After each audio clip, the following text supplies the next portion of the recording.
Hello students, मैं गोविंद सिंह और ये मेरा न्यू चैनल है। इस चैनल पर हम साइंस का सिलेबस धीरे धीरे कवर करेंगे, जो कि 10th और 9th का रहेगा। तो सबसे पहले हम 10th क्लास साइंस एनसीईआरटी के चैप्टर्स देख लेते हैं। देखो बच्चों, 8th क्लास तक साइंस एक ही सब्जेक्ट होता है, लेकिन 9th क्लास से साइंस की एक ही बुक में 3 पार्ट हो जाते हैं, जो कि हैं फिजिक्स, केमिस्ट्री और बायोलॉजी। मतलब भौतिक विज्ञान, जीव विज्ञान और रासायनिक विज्ञान।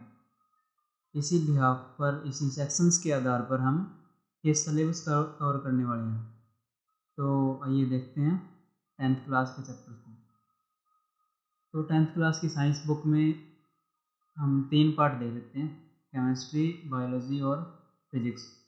और एक 4th पार्ट भी है, लेकिन वो इन सब के अंदर नहीं है। कुछ लोग बोलते हैं कि वो फिजिक्स से रिलेटेड है, कोई कहता है कोई बायोलॉजी से रिलेटेड है, लेकिन मैंने उसको इन्वायरमेंट के अंदर रखा है, मतलब पर्यावरण के अंदर।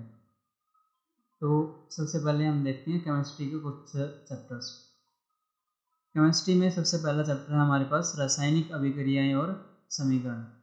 रासायनिक अभिक्रियाएँ और समीकरण में हम देखेंगे कुछ रिएक्शंस देखेंगे, उसमें अलग अलग प्रकार की अभिक्रियाएँ देखेंगे, और समीकरण किस तरह से बनाना है, किस तरह से उसको बैलेंस करना है, और कुछ और भी इसके अंदर देख लेंगे।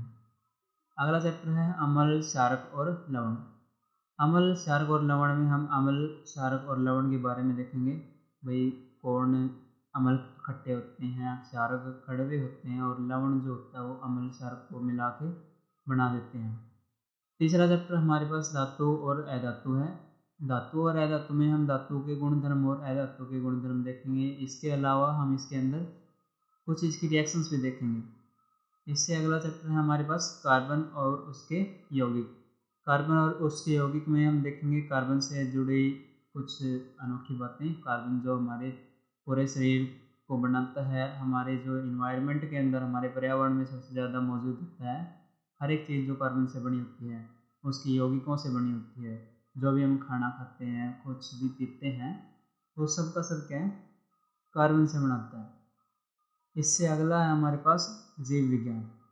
तो जीव विज्ञान में हम सबसे पहले देखेंगे जैव प्रक्रम। जैव प्रक्रम में हम बहुत सारे अलग अलग प्रोसेस देखेंगे, अलग अलग क्रियाएं देखेंगे। भाई हमारा जो खाना है, पाचन क्रिया है, श्वसन है, और भी बहुत सारी चीज़ें हैं।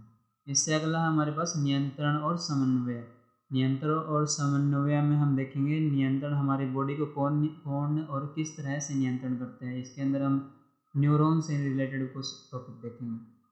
इससे अगला हमारे पास जीव जनन कैसे करते हैं। तो जीव जनन कैसे करते हैं, इसमें हम ह्यूमन रिप्रोडक्टिव सिस्टम के बारे में पढ़ेंगे। आनुवंशिकता एवं जैव विकास इसका अगला टॉपिक है, अगला जो चैप्टर है। आनुवंशिकता और जैव विकास में हम मेंडल के कुछ प्रयोग है उसके बारे में देखेंगे। नेक्स्ट है हमारे पास फिजिक्स।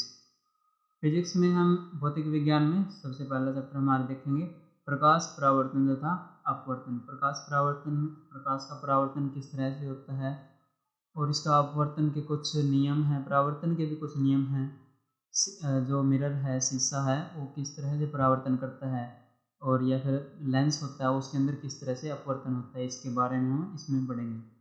इससे अगला जो हमारा अध्याय है वो मानव नेत्र तथा रंग बिरंगा संसार। इसके अंदर हम मानव नेत्र के बारे में कुछ पढ़ेंगे, और जो संसार में अलग अलग क्रियाएं होती है। संसार में तारे क्यों टिमटिमाते हैं, सूर्य का जो रंग है शुरू में लाल होता है उगते हुए सूरज का, और अस्त होते हुए सूरज का जो दोपहर में इसका रंग जो हमें पीला नज़र आता है, वो सब हम इसके बारे में पढ़ेंगे।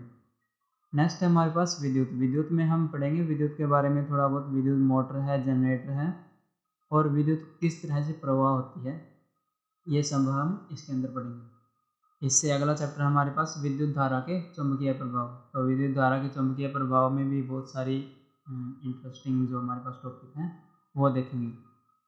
इससे अगला जो है वो पर्यावरण है। पर्यावरण ये वैसे तो साइंस का चैप्टर है, लेकिन हम इसको कोई फिजिक्स, केमिस्ट्री या फिर बायोलॉजी के अंदर नहीं रखेंगे, ये हम पर्यावरण के अंदर रखेंगे इसमें। तो सबसे पहला हमारे ऊर्जा के स्रोत हैं, ऊर्जा हमें किस किस प्रकार से मिलती है, उससे अगला हमारा पर्यावरण किस तरह से चलता है, किसकी कमी के कारण हमारे पर्यावरण पर क्या प्रभाव पड़ता है, वो सब इसके अंदर देखेंगे। और अगला हमारा सबसे लास्ट चैप्टर रहेगा प्राकृतिक संसाधनों का संपोषित प्रबंधन। मतलब जो प्राकृतिक संसाधन जो हमारे पास हैं उनका हम किस प्रकार से प्रबंध करेंगे, तो वो सब हम इसके बारे में पढ़ेंगे। तो इसी तरह हम पूरा जो सिलेबस है 10th क्लास का साइंस का इस प्रकार से कवर करने वाले हैं। Thank you.